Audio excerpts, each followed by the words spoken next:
പരിശുദ്ധമായ ഹബീബ് റസൂലുള്ളാഹി സ്വല്ലല്ലാഹു അലൈഹി വസല്ലം തങ്ങൾ കഅബാലയത്തിലേക്ക് പോയ ചില നേരം കഅബാലയത്തിന്റെ ഉള്ളും പുറത്തുമായി 360ഓളം ബിംബങ്ങൾ ഉണ്ടായിരുന്നു. എത്ര? 360 ബിംബങ്ങൾ പുറത്തും അകത്തും. ഒന്ന് ആലോചിച്ച് നോക്കി എത്ര ഉണ്ടാവും അതിനുള്ളിൽ എന്നൊക്കെ. ആ മത്താഫിലൊക്കെ ബിംബങ്ങളായിരുന്നു. തവാഫിന്റെ സ്ഥലല്ലേ, നിറയെ ബിംബങ്ങളാണ്, ഓരോരുത്തർക്കും ഓരോ ബിംബങ്ങളായി. ആ ബിംബങ്ങളെ മുത്തനബി സല്ലല്ലാഹു അലൈഹി വസല്ലം തങ്ങൾ അവിടുത്തെ കൈകൊണ്ട് എടുത്തു മാറ്റാൻ വേണ്ടി പറഞ്ഞത് നബിതങ്ങൾക്ക് നുബുവത്ത് കിട്ടി 21 കൊല്ലം കഴിഞ്ഞതിന്റെ ശേഷമാണ്. എത്ര കൊല്ലം? 21 കൊല്ലം. തങ്ങൾ എത്ര വർഷമാണ് ജീവിച്ചത്? 23 വർഷമാണ് നുബുവത്തിന്റെ ശേഷം ജീവിച്ചത്. 63-ാം വയസ്സിൽ തങ്ങൾ വഫാത്താകുന്നു. എന്ന് പറഞ്ഞാൽ തങ്ങൾ വഫാത്താകുന്നതിന്റെ 2 വർഷം മുമ്പാണ് ആ കഅബാലയത്തിനുള്ളിലെയും പുറത്തെയും ബിംബങ്ങൾ തങ്ങൾ നീക്കം ചെയ്തത്. ഹിജ്റ 8-ാം വർഷം മക്കം ഫതഹ് നടന്നു. മക്കം ഫതഹ് നടക്കുന്നു. ഹിജ്റ 8-ാം വർഷം. ആ 8-ാം വർഷം അവസാനത്തിൽ മക്കം ഫതഹ് നടക്കുന്ന സമയം വരേക്കും നബി സല്ലല്ലാഹു അലൈഹി വസല്ലം തങ്ങൾ അതിന്റെ മുമ്പ് ഒരു ഉംറ ചെയ്തിട്ടുണ്ട്. ഉംറത്തുൽ ഖളാ എന്ന് പറയുന്ന ഉംറത്തുൽ ഖളാ. ഹിജ്റ 4-ാം വർഷം നബി തങ്ങൾ അവിടെ ഹുദൈബിയ സന്ധിയിലേർപ്പെട്ടപ്പോ ഹുദൈബിയ സന്ധിക്ക് ശേഷം അവർ പറഞ്ഞു, നിങ്ങൾ വരേണ്ടത് അടുത്ത വർഷം നിങ്ങൾ ഉംറക്ക് വരാം, ഈ വർഷം തിരിച്ചു പോകണം. ആ സമയം നബിതങ്ങളും അനുയായികളും തിരിച്ചുപോയി. ബഹുമാനപ്പെട്ട അഷ്റഫുൽ ഖൽഖ് സല്ലല്ലാഹു അലൈഹി വസല്ലം തങ്ങളും സ്വഹാബികളും നബിതങ്ങളോടുകൂടെ ഉംറത്തുൽ ഖളാഇന് വരുന്നുണ്ട്. ഖളായി പോയ ഉംറ നിർവഹിക്കാൻ വരുന്നുണ്ട് മക്കയിലേക്ക്. നബിയും സ്വഹാബികളും ആ ആദ്യത്തെ ഇസ്ലാമിലെ ഉംറ ചെയ്യുമ്പോ ഉംറത്തുൽ ഖളാ നബിതങ്ങളും സ്വഹാബത്തും ചെയ്യുമ്പോൾ കഅബയുടെ ഉള്ളിലും പുറത്തും ബിംബങ്ങളുണ്ടായിരുന്നു. അന്ന് നബിതങ്ങൾക്കത് മാറ്റാൻ പറയാം. സ്വഹാബികളോടത് ധൈര്യമായി ശക്തി ഉപയോഗിച്ചുകൊണ്ട് മാറ്റിപ്പിക്കാം. എന്നിട്ട് പോലും ഒരു പ്രകോപനമില്ലാതിരിക്കാൻ വേണ്ടി, അമുസ്ലിമീങ്ങൾക്കിടയിൽ ഒരു പ്രകോപനം സൃഷ്ടിക്കാതിരിക്കാൻ വേണ്ടി ആ ഉംറ നിർവഹിക്കുന്ന സമയത്ത് പോലും നബിതങ്ങൾ ആ ബിംബങ്ങൾ അവിടെ തന്നെ നിലനിർത്തിയിട്ടുണ്ട്. സല്ലല്ലാഹു അലൈഹി വസല്ലം റസൂലുള്ളാഹി സ്വല്ലല്ലാഹു അലൈഹി വസല്ലം തങ്ങൾ ആ സമയത്ത് ഉംറത്തുൽ ഖളാ നിർവഹിക്കുന്ന സമയത്ത് കഅബാലയത്തിന്റെ ഉള്ളിലും പുറത്തും ബിംബങ്ങൾ ഉണ്ടായിരുന്നുവെന്ന വസ്തുത ബിംബാരാധന പറ്റുമെന്ന് പറയാനല്ല, പ്രകോപനം ഉണ്ടാക്കാൻ പാടില്ല എന്ന് പഠിപ്പിക്കാനാണ് നബിതങ്ങൾ ചെയ്തത് സ്വല്ലല്ലാഹു അലൈഹി വസല്ലം. അവിടെ നബിതങ്ങൾ നിസ്കരിച്ചിട്ടുണ്ട് മഖാം ഇബ്രാഹിമിന്റെ പിന്നിൽ. വത്തഖിദൂ മിൻ മഖാം ഇബ്രാഹിമ മുസല്ലാ. എന്തിന്? ഇസ്ലാമിക ഭരണത്തിലേക്ക് മക്ക നഗരം ഇനിയും വന്നിട്ടില്ല. മക്ക നഗരം ഇനി വരുന്നത് ആ ഉംറത്തുൽ ഖളാ കഴിഞ്ഞൊരു വർഷം കഴിഞ്ഞതിന്റെ ശേഷമാണ്. ഹിജ്റ 8-നാണ് നബിതങ്ങൾ മക്ക വിജയം നടത്തുന്നത്. ആ സമയത്ത് ആ ബിംബങ്ങൾ എടുത്തു മാറ്റുന്നത്. നബിതങ്ങൾ മക്കയിലുള്ള കാലം കഅബയുടെ മുമ്പിൽ നിസ്കരിച്ചിട്ടുണ്ട്. അവിടെ ബിംബങ്ങൾ ഉണ്ടായിരുന്നു. ബിംബാരാധനയെ ശരിവെക്കാനല്ല നബിതങ്ങൾ ചെയ്യുന്നത്. മക്കയിൽ നബിതങ്ങൾ ഒരു പ്രകോപനം ഉണ്ടാക്കി കഴിഞ്ഞാൽ അത് വലിയ പ്രശ്നങ്ങളുണ്ടാകും.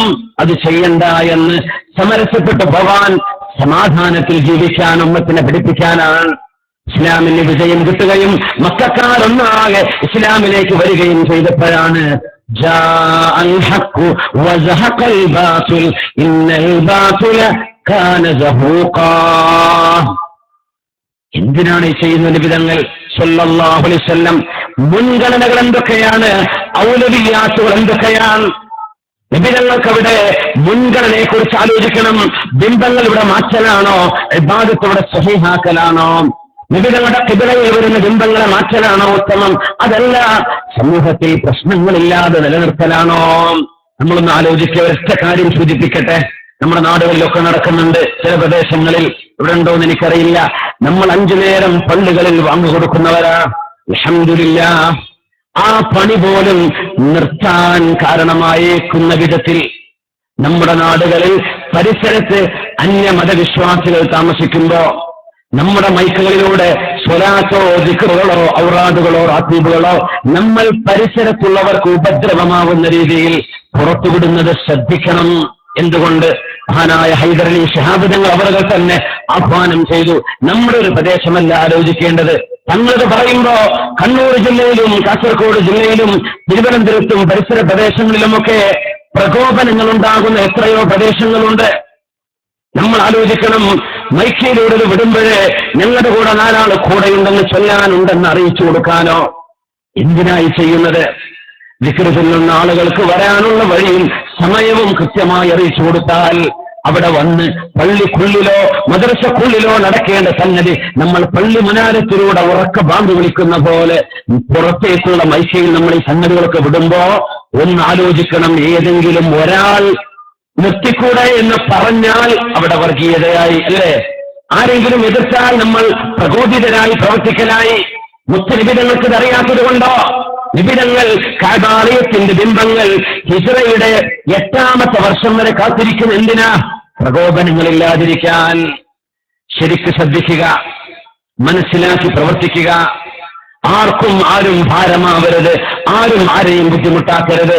നമ്മൾ മൈക്കിലൂടെ ഇത്തരം വിഷയങ്ങൾ പറയുമ്പോ, ഇത്തരം കാര്യങ്ങൾ പുറത്തുവിടുമ്പോ രോഗിയായി കിടക്കുന്ന ഉമ്മമാരുണ്ടാവും തൊട്ടടുത്ത വീടുകളിൽ. ആലോചിക്കണം, പിഞ്ചു പൈതങ്ങൾ പ്രസവിച്ച് ഒരു ദിവസമോ ഒരാഴ്ചയോ 2 ആഴ്ചയോ കഴിഞ്ഞ കുഞ്ഞു മക്കൾ അവിടെ പ്രസവിച്ച് കിടക്കുന്നുണ്ടാവും. ഒരു ഒച്ച വന്നാൽ ഞെട്ടി ഉണരുന്ന മക്കളായിരിക്കും അത്. ശബ്ദം കേൾക്കാൻ പറ്റാത്ത പ്രായമുള്ളവരുണ്ടാവും, വൈദ്യങ്ങളുണ്ടാകും, രോഗികളുണ്ടാകും, വൃദ്ധന്മാരുണ്ടാകും. ഇതൊക്കെ പരിഗണിച്ചേ നമ്മളത് ചെയ്യാൻ പാടുള്ളൂ. ഒരു നാട്ടിൽ ഒരു കുഴപ്പമില്ലാന്ന് വിചാരിക്കും, എല്ലാവർക്കും സമ്മതം, ഒരു കുഴപ്പമില്ല. ഏതെങ്കിലും ഒരു വീട്ടുകാർക്ക് പ്രയാസമുണ്ടാകുമെന്ന് തോന്നിക്കഴിഞ്ഞാൽ ചെയ്യരുത്, മൈക്കിൽ വിടണ്ട. വാങ്ങുന്നു കൊടുക്കുന്നില്ലേ, അൽഹംദുലില്ലാഹ്, അല്ലാത്തവിടെ നിന്നോട്ടെ. പ്രകോപനങ്ങൾ ഉണ്ടാക്കരുത്, പ്രശ്നങ്ങൾ ഉണ്ടാക്കരുത്. പ്രശ്നം ഉണ്ടാക്കാൻ വളരെ എളുപ്പമാണ്, വളരെ എളുപ്പമാണ്. ഉണ്ടായിക്കഴിഞ്ഞാൽ മഹാനായ പാണക്കാട് തങ്ങൾ പിന്നെ ഓടി വരണം, അല്ലേ? സമുദായത്തിലെ നേതാക്കന്മാർ ഓടി വരണം. പ്രശ്നങ്ങൾ കെട്ടടക്കണമെങ്കിൽ വലിയ അധ്വാനമാണ്. അതുകൊണ്ട് നമ്മൾ ആരും ആവേശത്തിന്റെ പുറത്ത് ദിക്റല്ലേ സ്വലാത്തല്ലേ എന്ന് പറഞ്ഞ് നമ്മൾ എന്ത് ചെയ്യരുത്? മനുഷ്യന്മാരെ ബുദ്ധിമുട്ടാക്കരുത്. മതേതര രാജ്യമാണിത്, വിവിധ മതവിശ്വാസികൾ കൂടെ ജീവിക്കുന്ന പ്രദേശങ്ങളാണിത്. ആ വിഷയം മനസ്സിലാക്കിയിട്ട് പെരുമാറാവൂ എന്ന് പഠിപ്പിക്കാനുള്ള ഒരു പാഠം ഹബീബിന്റെ ഉംറത്തുൽ ഖളായിൽ നബി തങ്ങൾ സ്വല്ലല്ലാഹു അലൈഹി വസല്ലം തങ്ങൾ ബിംബങ്ങൾ എടുത്തു മാറ്റാതെ ഉംറ ചെയ്തു വന്ന സംഭവത്തിലുണ്ട് എന്ന് നമ്മൾ മനസ്സിലാക്കുക. ഔലവിയാത്ത്, ഏതൊക്കെയാണ് നമ്മൾ മുൻഗണന കൊടുക്കേണ്ട വിഷയങ്ങൾ? ജുമുഅ നിസ്കാരം മക്കയിൽ നിർബന്ധമാക്കപ്പെട്ട വിഷയമാണ്. പക്ഷേ ജുമുഅ നിസ്കാരം നടക്കുന്നത് മദീനയിലാണ് ആദ്യം നടന്നത്. മദീനയിലാണ് ആദ്യത്തെ ജുമുഅ നടന്നത്. എന്തുകൊണ്ട് ഞങ്ങൾക്ക് മക്കയിൽ നടത്തിക്കൂടായിരുന്നു? എന്തുകൊണ്ട് നടത്തിക്കൂടായിരുന്നു?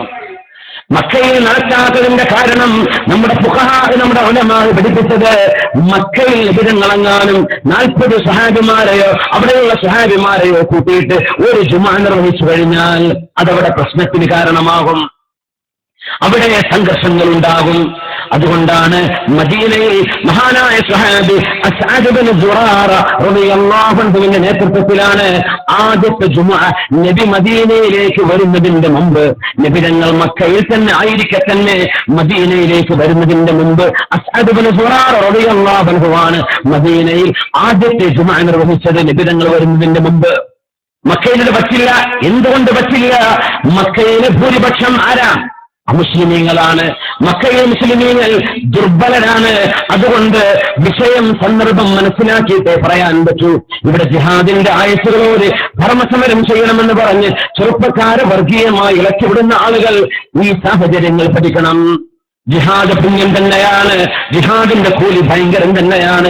ലാ യസ്തവൂന ഇൻദല്ലാഹ്, അതൊക്കെ റബ്ബ് പറഞ്ഞത് സത്യം തന്നെ. പക്ഷേ ഹബീബായ നബി തങ്ങൾ സാഹചര്യങ്ങൾ നോക്കിയിട്ടാണ് വിഷയങ്ങൾ ചെയ്തത് എന്ന് പഠിക്കാൻ ഇത്തരം വിഷയങ്ങൾ ഞാൻ സൂചിപ്പിക്കുന്നത്. ആവേശമുണ്ടാക്കാൻ എളുപ്പമാണ്, പ്രകോപനങ്ങൾ ഉണ്ടാക്കാൻ എളുപ്പമാണ്, വർഗീയ സംഘർഷങ്ങൾ ഉണ്ടാക്കാൻ എളുപ്പമാണ്. ദീനിന്റെ പേരിലൊക്കെ ചെയ്യുമ്പോ മുത്തനബിയുടെ ജീവിതത്തിൽ ഇങ്ങനെയും ചില കാഴ്ചപ്പാടുകൾ വിവരങ്ങൾ സ്വീകരിച്ചിട്ടുണ്ട് എന്ന് സാന്ദർഭികമായി മനസ്സിലാക്കണം. അതിന്റെ ആളുകൾ മനസ്സിലാക്കുക. സംഘടനകളെ പേരെടുത്ത് പറയേണ്ടതില്ലല്ലോ. നബി സല്ലല്ലാഹു അലൈഹി വസല്ലം തങ്ങൾ മദീനയിൽ വരുന്നതിന്റെ മുമ്പേ അസ്അദ് ഇബ്നു സുറാറ റളിയല്ലാഹു അൻഹു ജുമാ നിസ്കരിക്കുകയും ആ ജുമാക്ക് ഒരാടിനെ അറുക്കുകയും ആ ആടിന്റെ മാംസമാണ് അന്ന് ഉച്ചക്കും അന്ന് രാത്രിയിലും ആ ജുമാക്ക് വന്നവർ ഭക്ഷിച്ചത് എന്ന് മഹാനായ അല്ലാമ ഇബ്നു സിരീൻ ഉദ്ധരിച്ചു. എന്തുകൊണ്ട്? ഒരാട് മതിയായിരുന്നു ഉച്ചക്കും രാത്രിക്കും എന്ന് പറഞ്ഞാൽ അതിന് മാത്രമുള്ള ആളുകളെ ആ ജുമാക്ക് കൂടിയിരുന്നുള്ളൂ. മദീനയിലേക്ക് നബിതങ്ങൾ വരുന്നതിന്റെ മുമ്പാണത്. നബിതങ്ങൾക്കത് മക്കയിൽ നിർത്താൻ പറ്റാത്തത് കൊണ്ടല്ല, മക്കയിൽ ആയപ്പോഴാണ് ജുമാ നിർബന്ധമാകുന്നത്. റസൂലുള്ളാഹി സ്വല്ലല്ലാഹു അലൈഹി വസല്ലം തങ്ങൾ മദീനയിലേക്ക് പോകുന്നതിന് മുമ്പ് അത് ചെയ്യാൻ തന്നെ തയ്യാറായില്ല. പ്രകോപനങ്ങൾ ഉണ്ടാക്കാതിരിക്കാൻ, ഉമ്മത്തുകളിൽ അപകടങ്ങൾ ഇല്ലാതിരിക്കാൻ. സല്ലു അലൻ നബി മുഹമ്മദിൻ വആലിഹി. اللهم صل على سيدنا محمد وعلى آل سيدنا محمد وبارك وسلم عليه. اللهم صل على سيدنا محمد وعلى آل سيدنا محمد وبارك وسلم عليه.